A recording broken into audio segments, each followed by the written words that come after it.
प्रिया, सुनना, एक कहानी सुनाती हूँ आज। बहुत मजेदार है। अरे हाँ, नीले सियार की कहानी बचपन में सुनी थी। वही ना जो धोखे से राजा बन जाता है। हाँ हाँ, बिल्कुल याद है। चल सुना, फिर से याद करते हैं इस क्लास से कहानी को और इसकी सीख को। तो कहानी शुरू होती है जंगल में रहने वाले एक बिल्कुल साधारण से सियार से, जो बेचारा कई दिनों से भूखा प्यासा भटक रहा था। ओह, मतलब भूख इतनी बढ़ गई थी कि उसने जंगल छोड़कर पास के गांव में जाने का रिस्क ले लिया। बेचारा कितना मजबूर हो गया होगा। हाँ, पर किस्मत को ना कुछ और ही मंजूर था। जैसे ही वो बेचारा गांव में घुसा, उसका सारा प्लान चौपट हो गया। पता है क्या हुआ?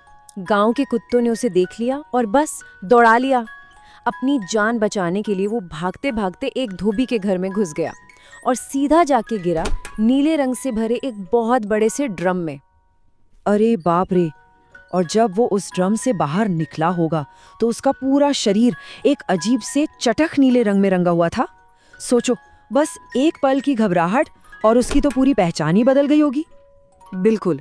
और पता है, उसने इसी बदली हुई पहचान का फायदा उठाने की सोची। जब वो वापस जंगल पहुंचा तो सारे जानवर उसे देखकर डर गए। शेर और चीते जैसे शिकारी भी हैरान थे कि भाई आखिर ये कौन सा अनोखा जीव आ गया है। वाह, क्या दिमाग चलाया उसने!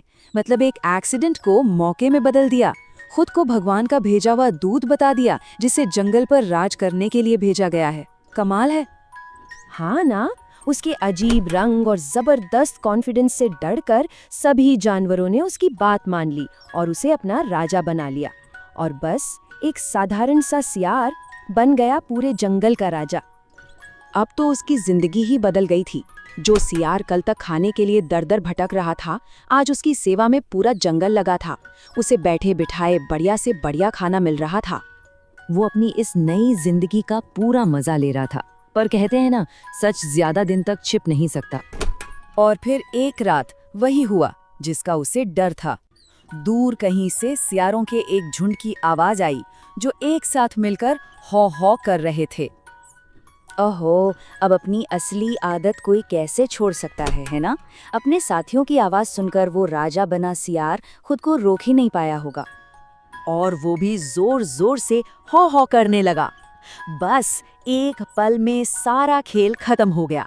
बाकी जानवरों को तुरंत समझ आ गया कि ये कोई भगवान का दूत नहीं, बल्कि एक साधारण सा सियार है जो उन्हें बेवकूफ बना रहा था।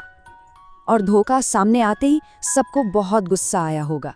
उन्होंने मिलकर उसे पकड़ लिया और हमेशा हमेशा के लिए जंगल से बाहर भगा दिया।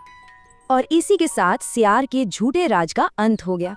लेकिन कहानी यहाँ खत्म होने के बाद भी इसकी सबसे जरूरी सीख तो अब शुरू होती है।